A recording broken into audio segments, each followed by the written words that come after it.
Olá pessoal, tudo bem? Gravando mais um vídeo aqui para a série Perfis Ateístas, onde eu gostaria de comentar, falar um pouco para vocês em relação à biografia, as ideias e o ateísmo da filósofa francesa Simone de Beauvoir. Antes de tocar no assunto em relação a essa filósofa, eu já peço a vocês, quem ainda não é inscrito no canal, que se inscrevam no canal, se gosta do conteúdo, curta os vídeos, comente, compartilhe, que isso ajuda a fazer com que esse trabalho tenha um maior alcance. Bom, Simone de Beauvoir, provavelmente vocês, ou a maioria de vocês, já ouviu falar desse nome, ainda que não tenha se aprofundado em relação ao conteúdo da filosofia dela. Simone de Beauvoir, ela nasceu em Paris no ano de 1908, no seio de uma família burguesa, e estudou em escolas católicas para meninas, sendo que na década de 20 ela foi estudar filosofia. É no final da década de 20, inclusive, que ela vai conhecer o Sartre, que vai se tornar uma figura-chave na filosofia existencialista a partir da década de 30, 40.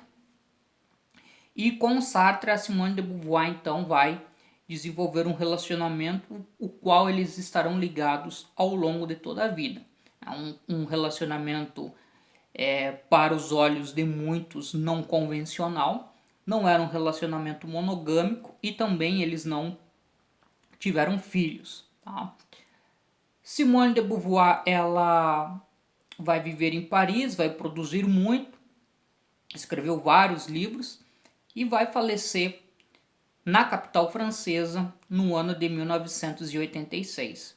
Bom, em relação à filosofia, ao olhar filosófico de Simone de Beauvoir, antes de adentrar na questão do ateísmo, porque eu acredito que conhecer um pouquinho, ainda que minimamente, as bases da filosofia dela é importante para a gente entender também a questão da própria descrença, do próprio ateísmo da filósofa. Então, a Simone de Beauvoir, ela ao longo da vida ganhou projeção como escritora, como uma filósofa existencialista e também como feminista.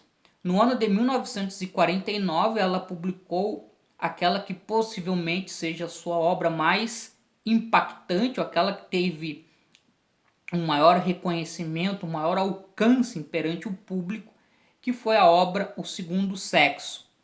Essa obra ela foi escrita dentro de uma perspectiva filosófica existencialista, lembrando-se da questão da filosofia existencialista, talvez para situar um pouco uma característica, aquela famosa afirmação do Sartre, que é um filósofo existencialista por excelência.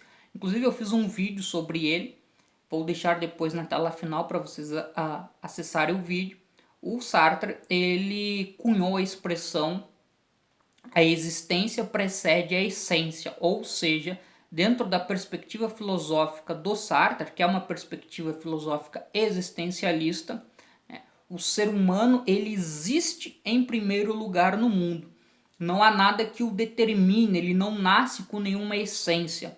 Todos os valores, toda a visão de mundo são construções realizadas posteriormente a partir da sua própria vivência no mundo e na relação que ele vai estabelecer com os outros. Tá? Então a Simone de Beauvoir ela vai ter essa concepção filosófica existencialista e a partir dessa concepção filosófica existencialista, a existência precede a essência, ela vai analisar a condição da mulher na sociedade. E a partir daí, então, ela vai problematizar a condição da mulher na sociedade como uma alteridade que é subordinada aos padrões normativos dos homens. Portanto, a ideia do segundo sexo, dentro dessa relação de alteridade. E uma famosa expressão nessa obra, O Segundo Sexo, que é uma obra em 2 volumes, é a expressão ninguém nasce mulher, torna-se mulher. Ou seja, a Simone de Beauvoir com isso estava querendo dizer sobre a necessidade das mulheres lutarem para superar a sua condição de subordinação na relação com os homens, como algo que foi construído historicamente e para isso foi utilizado como uma das principais formas de justificativa para essa relação assimétrica e de subordinação das mulheres em relação ao homem, a questão da biologia, ou seja, o corpo da mulher como um corpo diferente do homem, sendo, portanto, um corpo que favorece a mulher a estar em uma situação de inferioridade. Então essa é o discurso, a narrativa, e a Simone de Beauvoir então ela está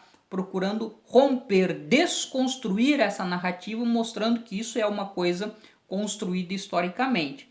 Então ela vai falar, por exemplo, a necessidade de superação dessa relação de subordinação se dá, por um lado, pela independência econômica da mulher, mas também pelo questionamento dos valores, tá, que são estabelecidos como forma de inferiorizar a mulher, valores morais, valores éticos, e a partir daí também entra essa questão do discurso biológico como um elemento que se agrega.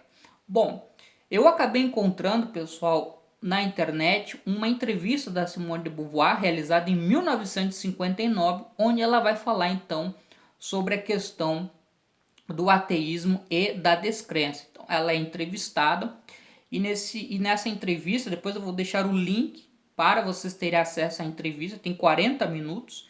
Em determinado momento ela vai falar sobre a questão do ateísmo. Então o entrevistador pergunta sobre a relação dela com Deus e ela vai dizer que o processo de descrença religiosa foi algo que ocorreu ainda na adolescência, um processo meio gradual, como uma tomada de consciência, a partir do momento que ela começa a avaliar. Primeiramente, ela começa a questionar os conteúdos bíblicos e aquilo vai perdendo sentido para ela, e no final é a própria ideia de Deus, a ideia de existir um Deus, que ela vai questionar e também vai abandonar. O entrevistador pergunta para ela qual foi o impacto, né, da sua trajetória filosófica em relação ao seu ateísmo. Como ela vai ressaltar, ela era ateia. A Simone de Beauvoir diz: eu era ateia antes de cursar filosofia. Então a sua trajetória filosófica, ela apenas vai consolidar essa visão de mundo ateísta. E dentro dessa perspectiva de uma filosofia existencialista, a Simone de Beauvoir ela trilha também esse caminho do Sartre, que tinha a posição do existencialismo como uma filosofia de cunho ateísta. Tá? A existência precede a essência, então Deus, enquanto uma essência, não é algo que existe a priori, mas é algo que é construído pelos indivíduos a partir da sua vivência no mundo. A Simone de Beauvoir ela vai pensar nessa perspectiva também. Então isso é um dado importante. E quando o repórter, né, o entrevistador, indaga ela sobre a questão das crenças, o que ela pensa sobre as pessoas que têm uma fé religiosa, ela vai dizer que a crença é algo muito particular do indivíduo. E essa relação particular do indivíduo com a crença é que vai determinar a maneira como ele vai interpretar e vai dar sentido à sua existência. Por isso que ela fala que ela já conheceu padres com posições políticas progressistas, como ela já conheceu ateus com posições políticas opressoras, e ela vai ressaltar também as divisões dentro da Igreja Católica na década de 1950, setores progressistas, setores conservadores, e ela finaliza, né, esse tema na entrevista dizendo que a interpretação sobre a transcendência de Deus é algo feito pelos indivíduos, ou seja, são os indivíduos que acabam atribuindo significado e sentido ao que é Deus, e a partir daí qual o significado ou qual é o impacto que essa crença vai ter na vida das pessoas. Então, eu estabeleço uma ideia, um sentido sobre o que é Deus, e a partir daí isso se torna uma referência na minha visão de mundo e na minha relação com as outras pessoas. Então, o que ela vai falar, como isso é algo muito particular, alguns poderão desenvolver uma interpretação que tenha, do ponto de vista político e social, um caráter mais progressista, mas, por outro lado, para outros, poderá ter um caráter conservador. Bom, pessoal, esse era o vídeo, né, falando sobre a biografia da Simone de Beauvoir e o ateísmo da Simone de Beauvoir, e retorno em breve com novos vídeos aqui no canal. Um abraço a todos e a todas.